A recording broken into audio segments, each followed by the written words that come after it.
She seemed like she was having a hard time fitting in. I don't remember many people asking them to hang out. She took the breakup really hard. Things weren't the same after she failed that first test. He worried a lot about disappointing his parents. He started having a hard time after he got bad news from home. She started pulling away and wouldn't hang out anymore. Every time I came home from class, she looked like she'd been crying. I knew something was up when he gave away his grandpa's watch. He had always told me how much he loved it.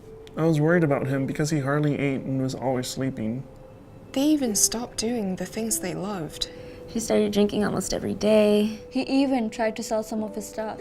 I also noticed that she posted weird messages on social media, like, soon this will all be over. She said she just wished she could go to sleep and not wake up. They said they were tired of feeling lonely. She told me that she felt really hopeless about pulling her grade up. He said he wished he could disappear so he wouldn't be a burden to his family. He said that I didn't have to worry about him next semester.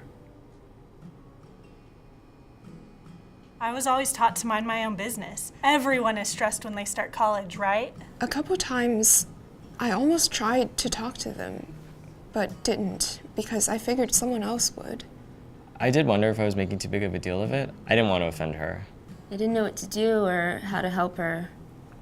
I wanted to ask him if he was thinking about suicide, but I didn't know what to do if he said yes. I didn't want to be the one to blame if something happened. I thought to myself, I'll feel better knowing I did something. I knew someone in the past who had attempted suicide, so I didn't want to risk it. I would rather have her mad at me than have her hurt or dead.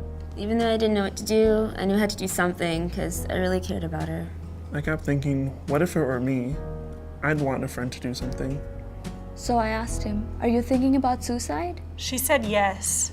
So I called the crisis line and got advice on how to help. So I hugged her and said I'm sorry and offered to spend the afternoon with her so we could talk. So I shared that I had problems in the past, and I asked if he was comfortable talking to a counselor.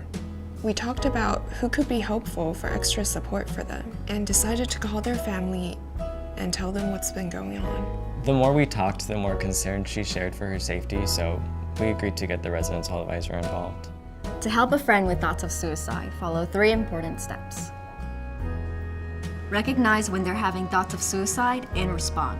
Warning signs for suicide include verbal cues that reveal feelings of hopelessness, helplessness, or feeling trapped.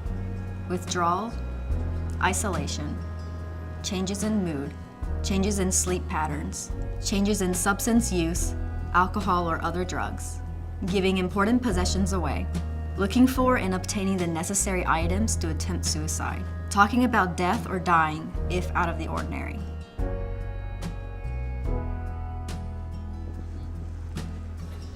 Take action and reach out directly or get others involved who can help.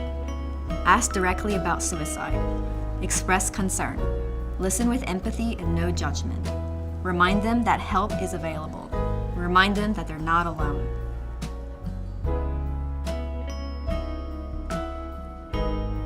Make a referral to a supportive resource like a mental health professional or other campus or community resources.